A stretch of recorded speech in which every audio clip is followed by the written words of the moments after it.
Құланбай мен Боранбай екеуі бір туады жігіттер. Мына наймандар бұлар. Құланбай бай. 9000 жылқысы бар. Құланбай ма? Жоқ, найман. Наймандар бұлар. 9000 жылқысы бар Құланбайдың. Боранбай би.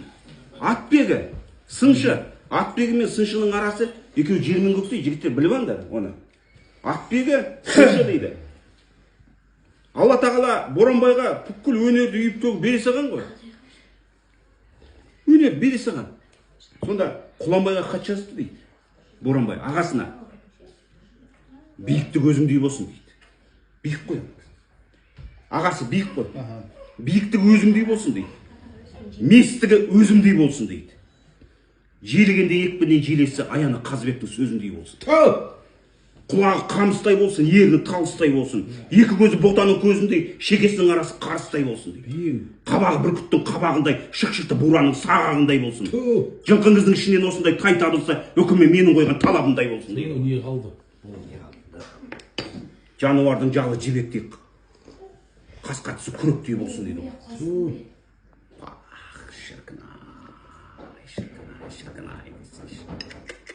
Керемете. Тұяғы денесі шымыр болсын, тұяғы жұмыр болсын. Қуғанды құтқармайтындай қайтпас тұғыр болсын дейді. Қуады ғой, ана перезге дейін жетпеу керек. Қағып тастайды ғой. Денесі шымыр болсын, тұяғы жұмыр болсын дейді. Қуғанды құтқармайтындай қайтпас тұғыр болсын дейді. Көрдің бе? Құйрығы төгіліп тұрсын дейді. Талданып сөгіліп тұрсын. Самсаған қол ұшында тұрпаты ерекше бөлініп тұрсын дейді. Тілерсегі төмен дейді, тілерсегі төмен. Разбал схождениен айтып тұр ма, жігіттер? Тілерсегі төмен дейді. Екі бұты алшақ келіп, артынан қарағанда төс сүйегі көрініп тұрсын дейді ғой. Бәтті қалып келеді. Әйелдерді жіберші. 12 қабат кигіз үйдің ішінде бүкіл найманның мықтылары жиналып отыр ғой. Үн жоқ дейді. Үн жоқ, жігіттер. Сонда Құланбай айтады, әй, ешін найманнан мынандай аты шықпады ма дейді. Мынаның жартысы келе ма дейді, жартысы бар ма дейді. Ай, Боранбай, айтасың ау дейді. Үн жоқ. Сол кезде Өсербай кіріп келеді ғой. Өсербай Құланбайдың бас жылқышысы. 9000 жылқының ішінен ол қай құлынның, қай биенің құлын тастап кеткенін нешен біледі. Ершон, Ерop, сен екі жылқының ішіне білмейсің сен. Ол 9000 жылқының ішінен анау құлындағы сақауына шейін, құнандағы тісеуіне шейін біледі ол. 9000 жылқы деген бір ауданның көлемі. Жүгіртіп жібереді ғой Өсербай. Бар дейді. Бар дейді.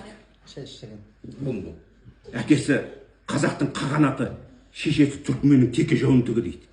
Биыл тайдан құнанға шығайын деп тұр дейді. Әлі енесін еміп жүр дейді. Бар ма дейді, бар дейді. Егер де менің осы айтқан сөзім дәл болмаса дейді, мен енді құр ұстамаймын қолыма дейді. Сөзді қараңдар, жігіттер. Мен егер де мына Боранбайдың айтып тұрған үкіміне дейді, менің дейді, мынау тайым дейді, сәйкес келмесе дейді, мен енді құр ұстамаймын дейді. Өсербай ол Қамбар атаның жетік білетін, талай асаудың алмасын қаққан ат пейді ол. Ол екі сөйлемейді. Алып кел дейді ғой, алып кел дейді. Сонда әкеле атқан кезде Боранбайлар, Қабанбайлар тақалып қалады ғой ауылға. Сол кезде Боранбай бірден атқа түседі ғой. Бірден атқа түсіп, ай деп. Аттың жанына жетіп кеп, секіріп түсіп, айналып жүр. Өзі дейді.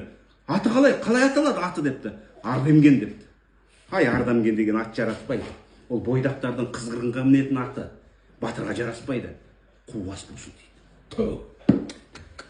Содан атанған, не? Қуас? Содан керемете. Міне әңгіме.